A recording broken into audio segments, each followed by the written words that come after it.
My brother-in-law assaulted me, left me with a bloody face and a dislocated shoulder. My sister just sneered, "You should have signed the mortgage." All because I refused to be their guarantor. I dragged myself to my parents' door, begging for help, then collapsed. What happened next left even the police horrified. I thought I knew what true betrayal felt like. But I never imagined it would be my own sister, my childhood protector, who would stand by and watch me bleed. Her chilling words still echo in my nightmares. "You should have just signed the mortgage." I'm Audrey, 32 now, and looking back, I can pinpoint the moment my world shattered. Natalie and I grew up in a modest neighborhood in Michigan, just 5 years apart. She was always my guide, my fearless defender on the playground, the one who helped with homework and chased away bullies. Our parents, a high school economics teacher and a nurse, instilled in us the importance of education and financial discipline. "Always have 6 months of expenses saved," Dad would tell us, helping us open our first bank accounts. "And never risk more than you can afford to lose." Those lessons sank deep into my psyche, even though Natalie was always a bit more carefree with money. Despite our different approaches, we were incredibly close. When she left for college, I cried for days, missing our late-night talks. I followed her path 4 years later, working part-time to supplement my scholarships. Unlike Natalie, who switched majors twice, I stuck with business administration, fascinated by structure and management. After graduation, I steadily worked my way up at a marketing firm, becoming an office manager by 29. My hard work paid off last year when I bought my own 2-bedroom condo. It was modest, but it was mine, a tangible symbol of my financial discipline. Natalie, on the other hand, never quite found her niche. She bounced between jobs.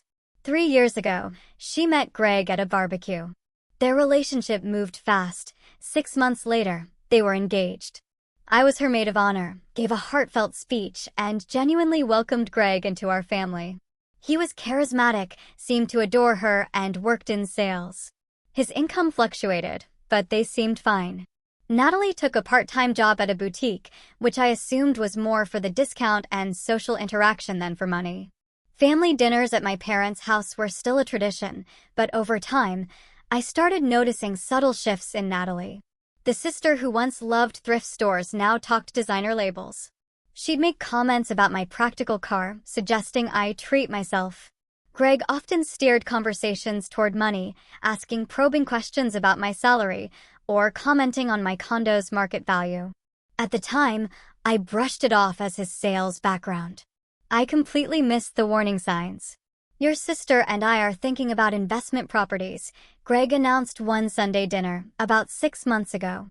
"Real estate is where true wealth is built." My parents exchanged uneasy glances. Later, Dad quietly warned me, "Investment requires knowledge and caution." I hope Greg knows what he's doing. Around this time, I started dating Tyler, a police officer I'd met after a minor break-in at my office. He was kind, steady, and shared my practical approach to life. Greg, though, seemed oddly competitive with Tyler, often interrupting him or dismissing his career. Tyler noticed, but he gracefully avoided confrontation for my sake.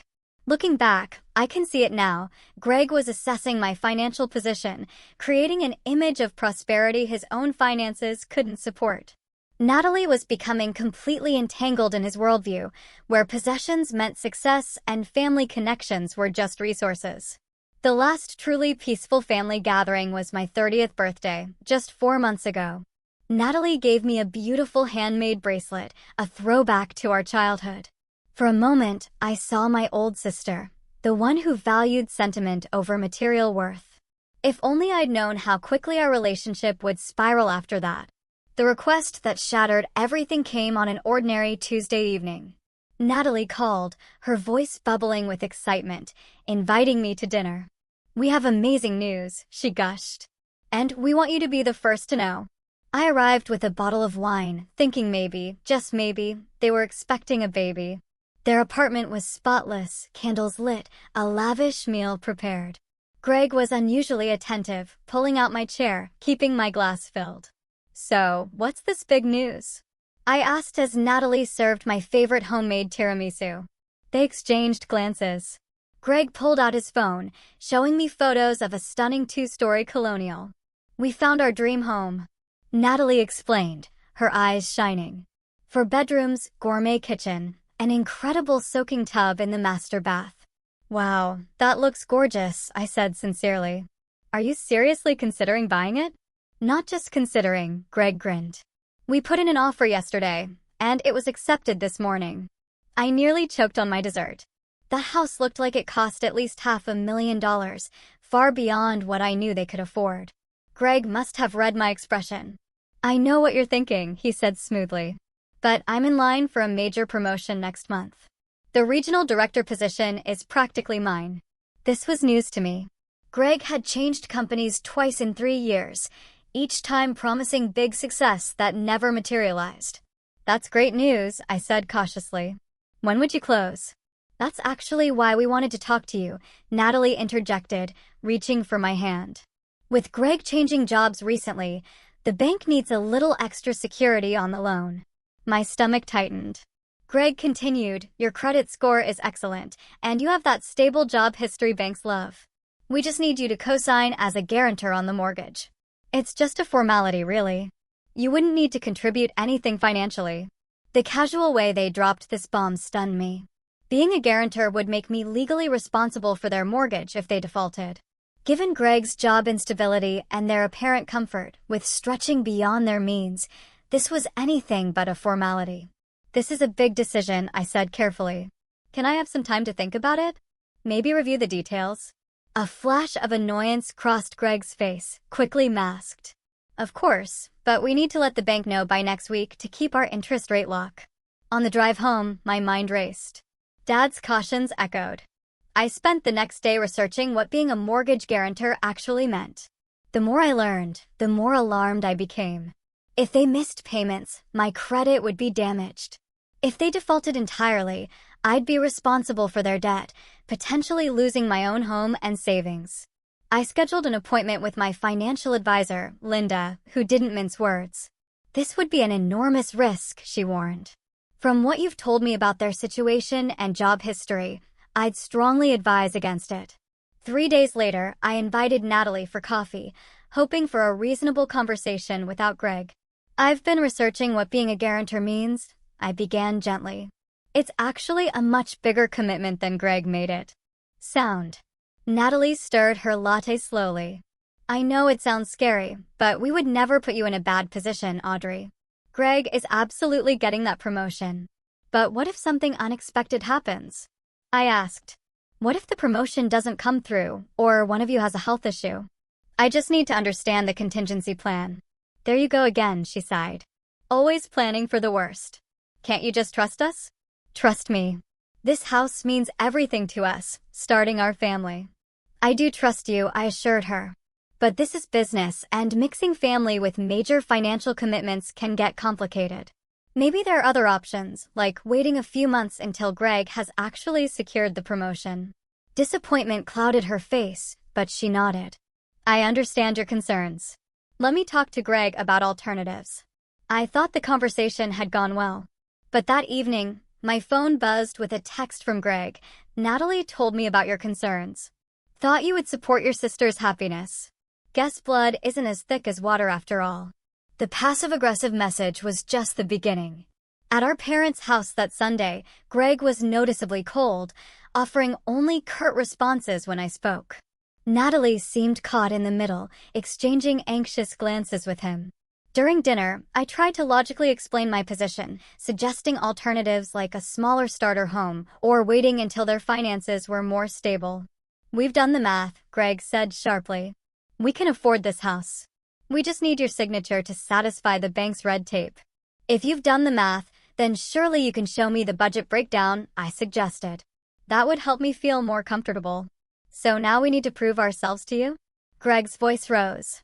"Your sister is not enough of a guarantee for you." My parents exchanged concerned glances. Dad cleared his throat. "Financial decisions should never be rushed. Maybe all of you need more time." "There's no time," Greg snapped. "The housing market is competitive, and this opportunity won't wait." As the evening ended, Natalie hugged me stiffly. I thought I could count on you, she whispered, and the hurt in her voice pierced me deeply. My mother walked me to my car later. Be careful, Audrey, she advised. Your father and I have noticed Greg can be intense about getting his way. Whatever you decide, make sure it's what you truly believe is right. That night, I called Tyler and explained the situation. His concern was immediate. Audrey, this raises some red flags, he said. Financial entanglement is often the first step in controlling relationships. Just be careful, okay? And remember, saying no to something that makes you uncomfortable is not the same as saying no to your sister. His words strengthened my resolve. I needed to protect myself while trying to preserve my relationship with Natalie. Little did I know how impossible that balance would become. 2 weeks passed in uncomfortable silence. I tried reaching out, suggesting lunch or our usual weekend shopping, but received only brief, non-committal responses. Then, on a Tuesday morning, my cell phone rang. Audrey, it's me. Natalie's voice sounded strained. The bank needs an answer by Friday. Greg and I have been patient, but we need to know if you're going to help us or not. I've given this a lot of thought. I began carefully, and I just don't think I can take on that level of financial risk right now. Risk? What risk? Her tone sharpened. This isn't about risk, Audrey. This is about family loyalty. Remember when I loaned you $300 for your car repair in college? I didn't ask questions or worry about risk. The comparison between a small, short-term loan and a 30-year mortgage guarantee was so absurd I was momentarily speechless.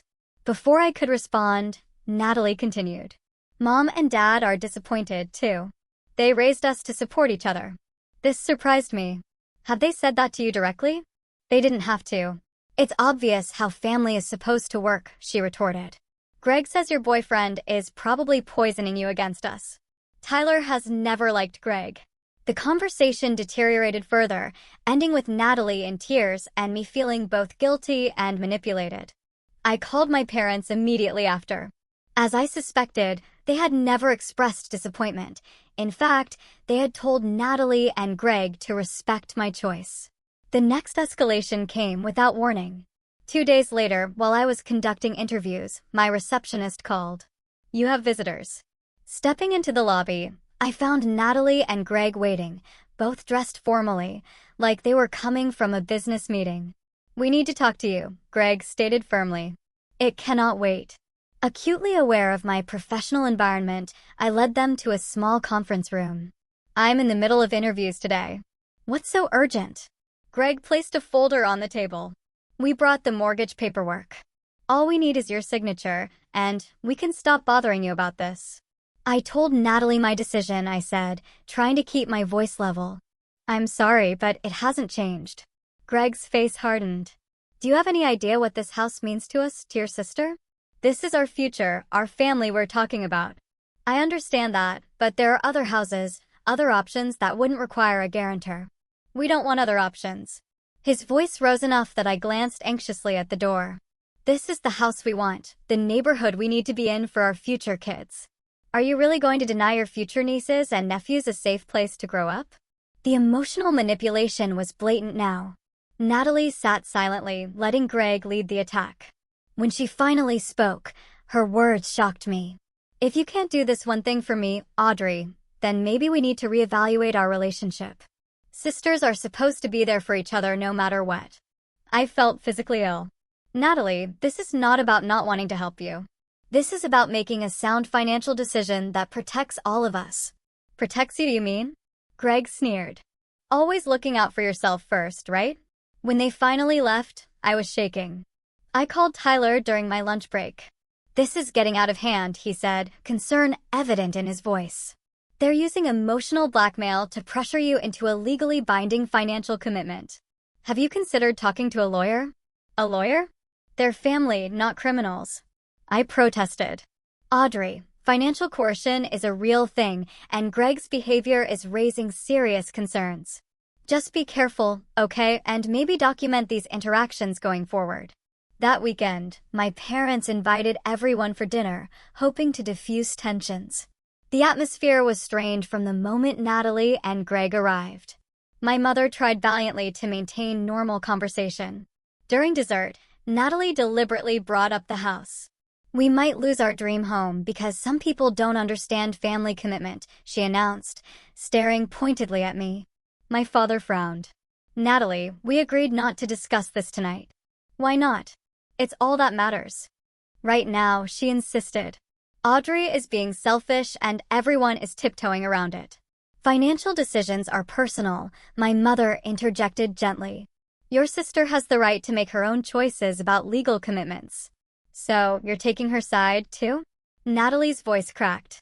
"There are no sides here," Dad said firmly. "Just different perspectives on a business decision." Greg put his arm around Natalie. "Come on, babe. It's clear where everyone stands.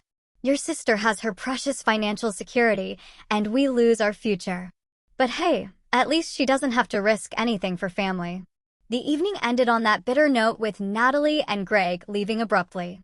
As they drove away, my mother squeezed my hand. "Stay strong, sweetheart. This isn't really about the house. There's something else going on with them." Her intuition proved correct. The following week, I began receiving strange calls about credit checks I hadn't authorized. My bank contacted me about unusual activity on my accounts. Someone had been attempting to access my financial information, making me wonder if Greg was trying to gather leverage. My anxiety built to the point where I was having trouble sleeping. Tyler noticed the toll it was taking and suggested I take additional security measures, including changing all my passwords and setting up fraud alerts. "This isn't normal family disagreement anymore," he warned. "Greg is showing signs of financial desperation, which can be dangerous." Seeking clarity, I scheduled another appointment with Linda, my financial advisor. With my permission, she conducted a deeper investigation.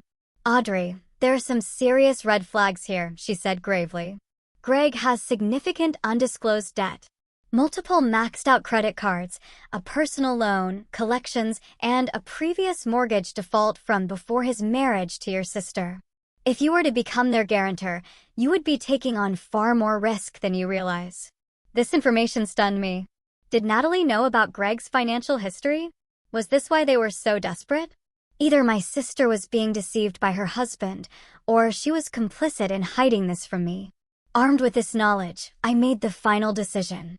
I would not be their guarantor. I spent an evening preparing an information packet for Natalie and Greg, including alternative financing options, listings for more affordable homes, and resources for first-time homebuyer programs. I truly believed that by offering solutions, not just rejection, I could preserve my relationship with my sister while protecting myself. It was an approach born of hope and familial love, but it severely underestimated the desperation driving Greg's behavior and the extent to which Natalie had surrendered her independent judgment. It was a quiet Thursday evening when everything exploded. I had just finished organizing that packet, tabs, and highlighted options. I felt good about it. Instead of just saying no, I was offering constructive alternatives. Maybe this would help repair the growing rift. I'd even ordered Natalie's favorite Thai delivery, thinking comfort food might help me relax after weeks of tension. At 9:30, aggressive pounding on my door startled me.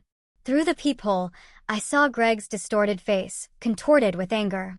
Natalie stood behind him, arms crossed, looking tense. "Audrey, open the door. We know you're in there," Greg shouted, pounding again. My heart raced. Not answering seemed impossible. The noise would disturb my neighbors. Calling Tyler crossed my mind, but he was on a night shift. "Just a minute."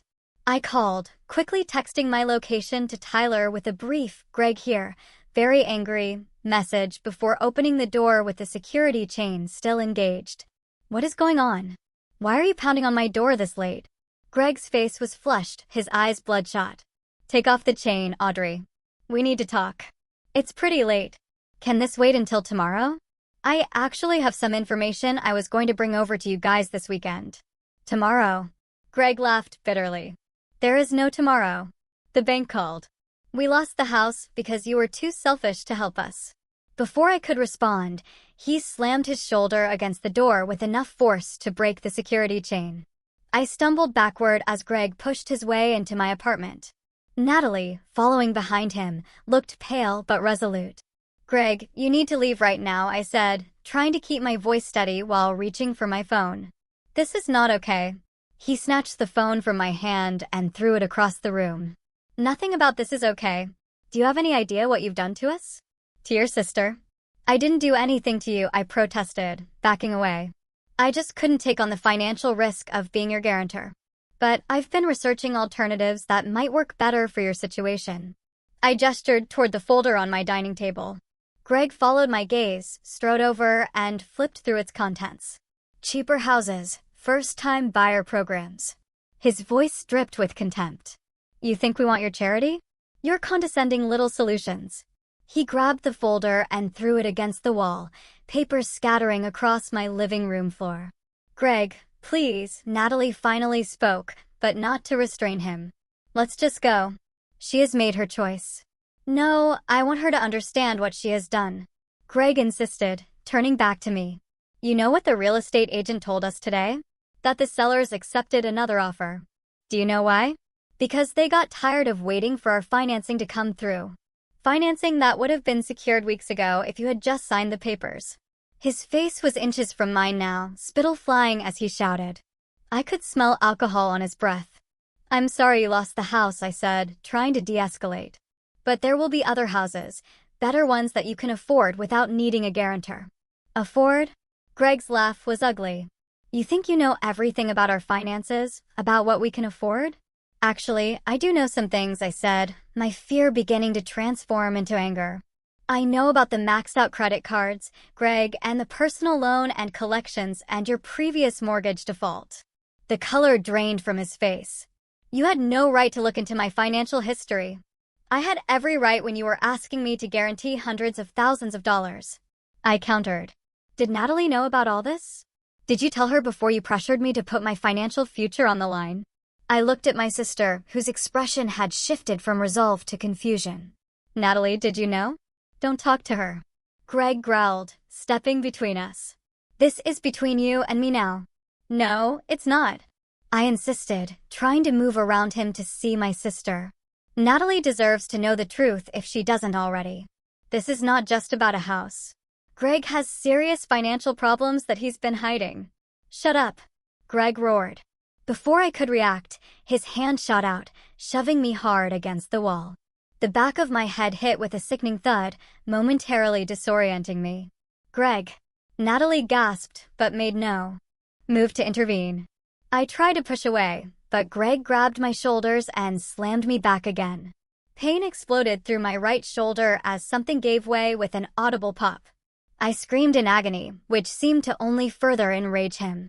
You think you're so much better than us with your perfect credit score and your responsible job? He snarled, his face inches from mine. Always judging, always thinking you know best. I raised my good arm instinctively to protect my face, but he caught my wrist and twisted it painfully. Stop it. You're hurting me. I cried out, looking desperately toward my sister. Natalie, please help me. What happened next was a blur of motion and pain. Greg's fist connected with my face, the impact sending a shockwave through my skull. I tasted blood as my lips split open. Another blow caught my cheekbone, and I felt something crunch. Warm liquid began flowing down my face as I collapsed to the floor, my dislocated shoulder sending waves of agony through my body. Through tear-blurred vision, I saw Natalie standing frozen, her hands covering her mouth, watching as her husband assaulted her sister. I reached toward her with my good arm. Natalie, please, I begged. She finally moved, taking a single step forward. Greg, that's enough. Let's go. Not to help me, not to stop him, just to leave. Greg stepped back, breathing heavily, looking down at me with contempt rather than remorse. You brought this on yourself, he spat. As they moved toward the door, I managed to choke out, Natalie. How can you let him do this? My sister paused in the doorway, her face a mask I couldn't recognize. The stranger wearing my sister's face looked at me coldly and said the words that would haunt me, you should have just signed the mortgage. Then they were gone, leaving me bleeding on my apartment floor, betrayed by the person I had trusted most my entire life. The physical pain was excruciating, but it paled in comparison to the shattering of my heart as I realized that the sister I loved had chosen to side with my attacker rather than help me. I don't know how long I lay there, drifting between shock and waves of pain. Blood from my face had formed a small puddle beside me. Every slight movement sent lightning bolts of agony through my dislocated shoulder. My phone lay shattered where Greg had thrown it, useless for calling help. Eventually, survival instinct overrode the pain. I needed medical attention. Using only my left arm, I managed to drag myself to a sitting position against the wall, fighting waves of dizziness and nausea. The apartment swam in and out of focus. My neighbors kept to themselves. Screaming for help might work, but I wasn't sure I could make enough noise. My landline was disconnected. The only viable option was to get to my car and drive to my parents' house, about 15 minutes away. Each movement was an exercise in agony. I crawled to my purse, found my keys, and nearly blacked out getting to my feet. The journey from my second-floor apartment to the parking lot was a nightmare of pain and determination. I could only use the railing with my left hand, descending sideways, one agonizing step at a time. Twice I nearly fell. By the time I reached my car, my blouse was soaked with blood and sweat. Driving one-handed with a dislocated shoulder and possible concussion was dangerous, but I saw no alternative. I drove slowly, focusing intently through my one eye that wasn't swelling shut. Almost there, I kept talking aloud. Just a few more blocks. Stay awake. Keep driving. The 15-minute drive took nearly 40. When I finally turned onto my parents' street, relief nearly overwhelmed me. Their porch light was on, a beacon of safety. I parked haphazardly and staggered to their front door. My attempt to ring the doorbell turned into me slumping against the doorframe, my strength finally deserting me. I weakly knocked, leaving smears of blood on their white door. The porch light seemed to brighten painfully, and I heard my father's voice. "Who is it?" "Dad," I managed to whisper, "it's me." The door swung open, and I'll never forget the horror that transformed my parents' faces. My mother's scream seemed to come from far away. "Audrey, oh my God, what happened to you?" My father's strong arms caught me as my legs gave out. "Greg," I slurred through swollen lips. "He attacked me." Natalie watched. That was all I managed before collapsing completely. The safety of my childhood home allowed me to finally surrender to the pain and shock. I vaguely registered being lowered gently to the floor as my mother frantically dialed 911. "My daughter has been assaulted," I heard her saying through tears. "She's bleeding badly, and her shoulder looks dislocated. Please hurry." My father's voice was tight with rage and fear as he knelt beside me, carefully cradling my head. "Who did this, Audrey? Did you say Greg did this to you?" I tried to nod, which sent fresh pain shooting through my skull. "Mortgage," I mumbled. "Because I wouldn't sign." "Dear God," my mother sobbed, joining us on the floor. Her face is barely recognizable. The wait for the ambulance felt eternal. My mother held a cold compress to my face while my father kept talking to me, trying to keep me conscious. The flashing lights finally illuminated the room. 2 police officers arrived with the paramedics. As the medical team assessed my injuries, one officer knelt beside me. "Ma'am, can you tell me who did this to you?" His voice was gentle. "Greg Walsh," I whispered. "My sister's husband." "And where did this happen?" "My apartment, about an hour ago." The officer's face hardened. "And you drove yourself here in this condition?" I managed a slight nod. "Jesus," he muttered, catching himself.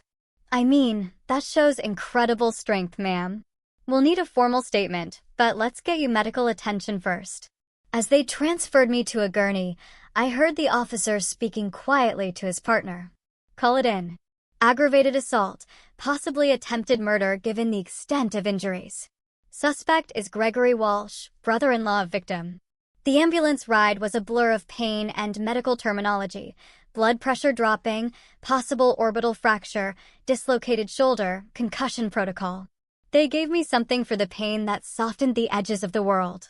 In the emergency room, a team of medical professionals swarmed. X-rays confirmed the dislocated shoulder, resetting it was excruciating despite the medication. My face required multiple stitches, and the ophthalmologist expressed concern about potential damage to my right eye from the orbital bone fracture. Sometime during this medical whirlwind, Tyler appeared, still in his police uniform, his face ashen. He must have come straight from his shift after seeing my text. "Audrey," he choked, taking my hand gently. "I'm so sorry. I got your message but was handling an accident scene. By the time I was free and tried to call you, you didn't answer. Not your fault. I managed through swollen lips." His professional demeanor cracked, and I saw tears in his eyes before he blinked them away. "The responding officers are colleagues of mine. They're already looking for Greg. Do you want me to step out while you give your statement, or would you like me to stay?" "Stay," I whispered. "Please stay." The detective who took my initial statement was compassionate but thorough, recording every detail of the attack. When I described Natalie's response and her parting words, his pen paused. "Your sister witnessed the entire assault and did nothing to intervene or call for help?" "Yes," I confirmed, the betrayal still fresh and raw. "She watched, then left with him." My parents arrived after giving their own statements. My father's face was tight with controlled fury. My mother streamed with tears. They spoke with the doctors, arranged for my overnight admission for observation, and assured me they would handle everything.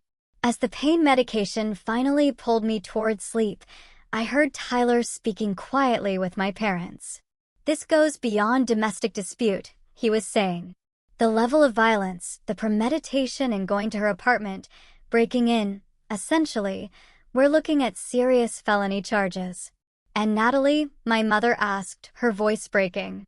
"Our own daughter watched this happen and did nothing." "There may be charges for her as well," Tyler replied grimly. "At minimum, failure to report a crime, possibly accessory after the fact." How did we not see this coming? My father's voice was hollow with guilt. How did we miss what kind of man he truly was? "Abusers are often skilled at presenting different faces to different people," Tyler explained gently. "And financial desperation can trigger violence in people with underlying control issues." Their voices faded as I drifted into a medicated sleep, my last conscious thought being wonder at how completely my life had shattered in a single evening, and how the sister I had loved my entire life had become a stranger, watching me bleed without lifting a finger to help. The morning after brought harsh fluorescent lights, the sterile smell of hospital disinfectant, and the full reality of what had happened. My parents were already there. A nurse came in to check my vitals and change the dressing on my face. She held up a small mirror, and I hardly recognized the person staring back. My right eye was swollen completely shut, surrounded by deep purple bruising that extended across my cheekbone. Stitches zigzagged across my eyebrow and upper lip. My face was so distorted by swelling, I looked like a grotesque caricature of myself. "The swelling will go down significantly," the nurse assured me kindly. "And the plastic surgeon did an excellent job with the stitches. The scars should be minimal." Scars. I would have scars from this. Physical reminders of my sister's betrayal that I would see every time I looked in a mirror. The thought brought fresh tears, which stung the cuts. 2 police officers arrived mid-morning, neither of them Tyler, to avoid any conflict of interest. "Miss Moore, I know this is difficult, but we need to take your formal statement," Detective Martinez explained. "We'll need to photograph your injuries as well." For the next hour, I recounted every detail. Officer Jenkins documented my injuries, his jaw tightening as he photographed the extensive bruising. "Have they found Greg yet?" I asked. Detective Martinez shook her head. "Not yet, but we have officers at their apartment and your sister's workplace. There's an alert out for his vehicle. We will find him." "And my sister?" The officers exchanged glances. "We would like to speak with her as well. Her role in this incident needs clarification." After they left, my father finally spoke. "The locksmith is changing your apartment locks today. You'll stay with us when you're released until we figure out something more permanent." "Dad, I can't impose on you and Mom." "This is not a discussion, Audrey," he said firmly. "That man knows where you live. Until he's in custody, you are not staying alone." His protectiveness nearly broke me. Where was this protection when I was being beaten? Why had Natalie not shown even a fraction of this concern? The next few days passed in a blur of medical evaluations, pain management, and official paperwork. I was released from the hospital with my arm in a sling, prescriptions, and instructions for concussion recovery. The prosecutor's office contacted me about pressing charges, making it clear that given the severity of the assault, they would proceed regardless of whether I wanted to or not. This level of violence cannot go unanswered, the assistant district attorney explained. The state has an interest in prosecuting violent offenders, regardless of family connections. On my third day home, the police finally apprehended Greg at a motel 30 miles outside of town. Natalie was with him. The news brought conflicting emotions, relief that he was in custody, but fresh pain at the confirmation that my sister had chosen to flee with my attacker rather than check if I was even alive. The preliminary hearing was scheduled for the following week. In the meantime, I filed for a restraining order against both Greg and, with tremendous heartache, Natalie. The court granted it immediately. My colleagues at work were incredibly supportive, arranging for me to work remotely. Friends I hadn't spoken to in months rallied around me, dropping off meals and offering rides to medical appointments. Tyler spent every free moment by my side, his steady presence a balm to my shattered sense of security. The night before the preliminary hearing, my mother received a call from Natalie. She put it on speakerphone so Dad and I could hear. "Mom, this has all gone too far." Natalie's voice sounded thin and desperate. "Greg made a mistake, but Audrey is blowing this out of proportion. She needs to drop these charges." My father made a strangled sound of disbelief. My mother's voice was ice cold. "A mistake? Your husband broke into your sister's home and beat her so severely she needed to be hospitalized. She drove herself to our house with a concussion and dislocated shoulder because you left her bleeding on the floor." "You don't understand," Natalie pleaded. "Greg has lost his job over this. We could lose everything. And Audrey could have lost her life," my father erupted. "Have you seen what he did to her face, to her body? Your sister may have permanent damage to her eye socket." "I know it looks bad," Natalie admitted. "But if she drops the charges, Greg will get anger management counseling." "Natalie, listen to me carefully," my father said, his voice trembling. "Your husband committed a serious crime. He belongs in jail. If you continue to support him after what he did, you are no daughter of mine." The silence that followed was deafening. When Natalie finally spoke, her voice was cold. "I see who you've chosen. Don't expect to hear from us again unless Audrey comes to her senses." The line went dead, leaving us in stunned silence. My mother's hands shook. My father wrapped his arm around her. "How did we raise a daughter who could be so cruel?" she whispered. "Where did we go wrong with her?" "This is not your fault," I said, reaching for her hand. "Greg has been manipulating her for years. We just didn't see it clearly until now." The preliminary hearing the next day was my first time seeing Greg and Natalie since the attack. Entering the courtroom with Tyler and my parents flanking me protectively, I felt physically ill. Greg sat beside his attorney, his suit deliberately too large, perhaps to make him appear smaller. Natalie sat directly behind him, her face a mask of resentment. When the bailiff read the charges, aggravated assault, breaking and entering, criminal threatening, attempted coercion, the gravity seemed to finally register on Greg's face. His attorney entered a not guilty plea, requesting bail despite the prosecutor's argument that Greg posed a flight risk. The judge set bail at $100,000 with strict conditions. As Greg was led away, Natalie caught my eye across the courtroom. There was no remorse, only cold accusation, as though I were the one who had destroyed the family. Outside the courthouse, reporters had gathered. My father shielded me. Tyler helped me into the car. The local news that evening featured my bruised face as evidence of the violence that had erupted over what they called a family financial dispute. Over the following weeks, as my physical injuries began to heal, the emotional trauma intensified. I started seeing a therapist who specialized in both physical trauma and family betrayal. She diagnosed me with post-traumatic stress disorder, explaining that the betrayal by my sister had compounded the trauma.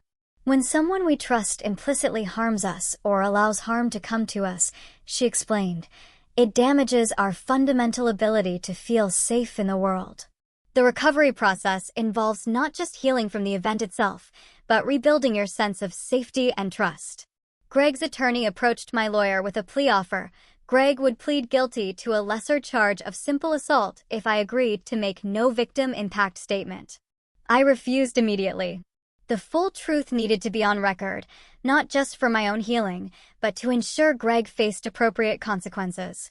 As the trial date approached, the pressure from Natalie intensified. She sent letters to our parents, claiming I was destroying their family over one bad moment.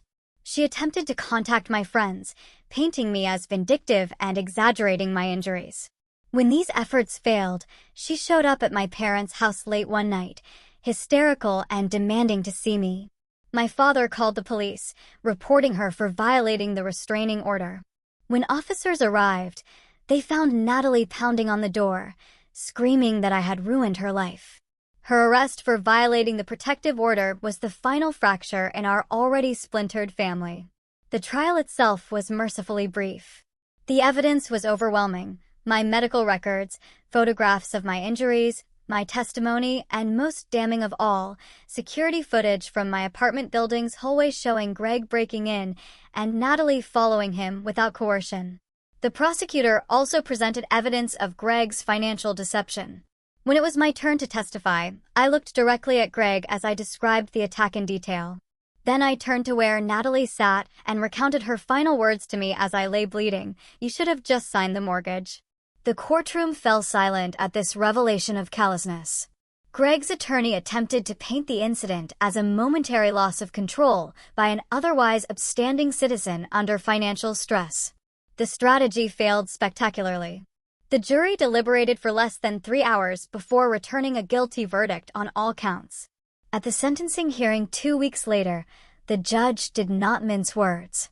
"Mr. Walsh, you committed a brutal assault against a family member who simply refused to put herself in financial jeopardy for your benefit. You have shown no genuine remorse, and the court is particularly disturbed by your attempt to minimize your actions. The court sentences you to 8 years in state prison." As Greg was led away in handcuffs, Natalie's anguished cry echoed through the courtroom. Not for me, her sister, who still carried the scars of her husband's violence, but for the man who had inflicted those scars. In that moment, I accepted what I had been fighting to deny. The sister I had loved was gone, replaced by someone I no longer knew or wanted in my life. Outside the courthouse, surrounded by my parents, Tyler, and friends, I faced the reporters' cameras with my head held high, my scars visible, a testament to both violence endured and justice achieved. 6 months after the sentencing, physical therapy had restored most of the function in my shoulder, though certain movements still triggered twinges of pain. The plastic surgeon had done remarkable work minimizing the facial scarring, but a thin white line above my right eyebrow and another at the corner of my lip remained visible reminders of that night. The deeper scars, the ones nobody could see, were healing more slowly. My parents had helped me find a new apartment in a secure building with 24-hour security. I had initially resisted such extreme measures, not wanting to live in fear. But my therapist helped me understand the difference between fear and prudent caution. "Creating physical safety is an essential part of your healing journey," she explained. "It's not about living in fear, but about respecting your body's need for security while your mind processes the trauma." The nightmares had decreased from nightly occurrences to perhaps once a week.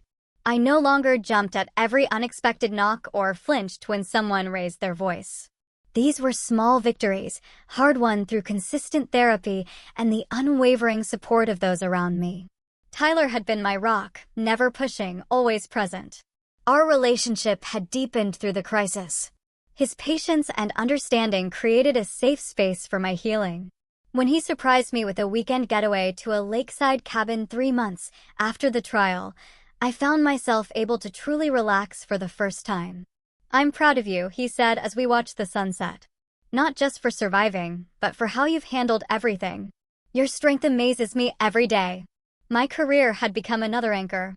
2 months after the trial, I received an unexpected promotion to operations director, a position that came with both greater responsibility and flexibility to continue my therapy appointments. My colleagues, who had rallied around me, celebrated this professional advancement as another step in my journey forward. Natalie remained a complicated absence. After Greg's sentencing, she had moved in with a friend. According to my mother, who maintained minimal contact, Natalie had finally filed for divorce 3 months into Greg's sentence, when the reality of their financial situation became impossible to ignore. One rainy Tuesday afternoon, I received a letter with her handwriting on the envelope. For several minutes, I simply held it, uncertain whether opening it would represent progress or a setback. Eventually, curiosity won out. "Audrey," the letter began. "I don't expect forgiveness. I don't even know if I deserve to ask for it, but I need you to know that I'm getting help now. My therapist says I was in an emotionally abusive relationship that distorted my thinking and loyalties. That's not an excuse for what I did or failed to do that night. Nothing can excuse that. I just wanted you to know that I'm trying to understand how I became someone who could watch her sister be hurt and do nothing. If you ever want to talk, I would welcome it. If not, I understand. Either way, I'm sorry. Natalie." The letter stirred complicated emotions. Part of me wanted to dismiss it as too little, too late. Another part recognized the courage it took to acknowledge such a profound moral failure. I showed it to my therapist. "How does this letter make you feel?" she asked. Confused, I admitted. Part of me wants to believe she's genuinely sorry, that the sister I grew up with is still in there somewhere. But I also don't know if I can ever trust her again, or if I even want to try. "Reconciliation is not an obligation," she reminded me. "It is a choice, and one that should be made based on what supports your healing, not on family expectations or guilt. Whatever you decide, it should be on your timeline, not hers." I decided not to respond immediately, giving myself permission to sit with the complexity of my feelings without forcing a resolution. This was one of many new boundaries I was learning to establish. My parents had their own healing journey. The fracture in their family left them questioning their parenting, their values, their understanding of their own children. They started attending a support group, finding solace. "We always thought family meant supporting each other no matter what," my father reflected during a quiet dinner.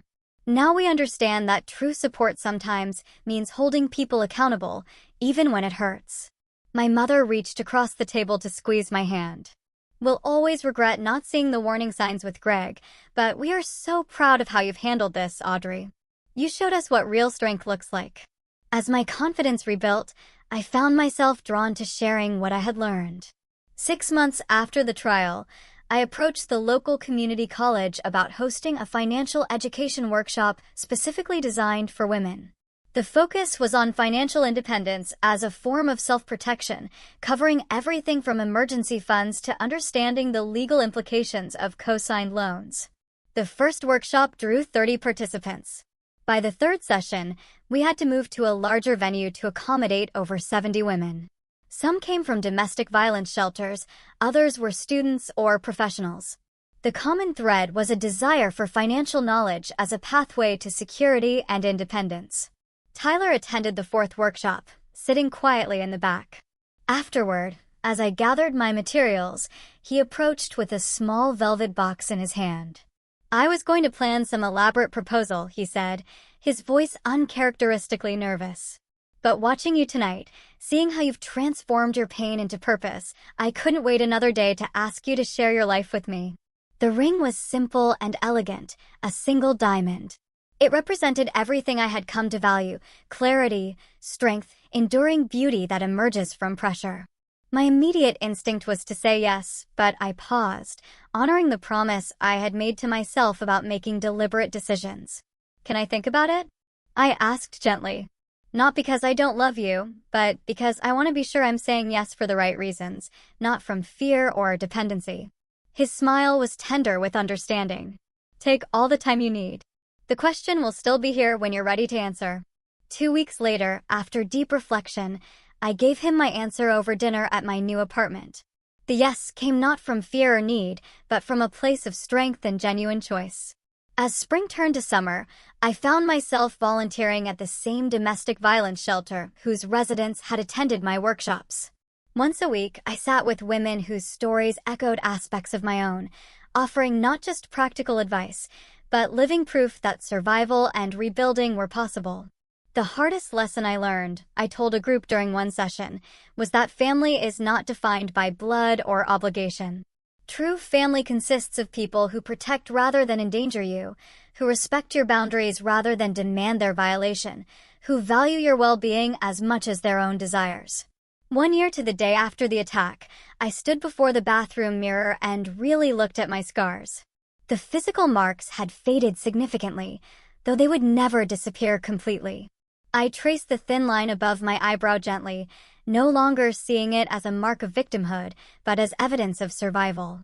That evening, Tyler and I hosted a small dinner party at my apartment, a deliberate reclaiming of space that had once been violated. My parents were there, along with close friends and colleagues who had supported my recovery. Conspicuously absent was Natalie, though I had finally responded to her letter the week before, suggesting we meet for coffee someday soon. A small opening toward whatever new relationship might be possible. As we raised glasses in a toast, I looked around at these people who had become my chosen family, who had demonstrated through actions rather than mere words what love and support truly meant. The journey had been brutal. The loss is profound. But standing there, surrounded by genuine connection, I recognized the precious wisdom that had emerged from trauma, to boundaries that protect, courage that rebuilds, and love that respects. And to all of you, I offered as a toast, who showed me what true family means. Later, as guests departed and Tyler helped clean up, he asked if I was okay, noticing my momentary quiet reflection. "I'm more than okay," I realized aloud. For the first time since it happened, I feel genuinely at peace. Not because everything is perfect or because all wounds are healed, but because I know now that I can trust myself to protect what matters, to choose wisely, and to rebuild no matter what falls apart. Have you ever had to choose between family expectations and your own well-being? Thank you for listening. Take care.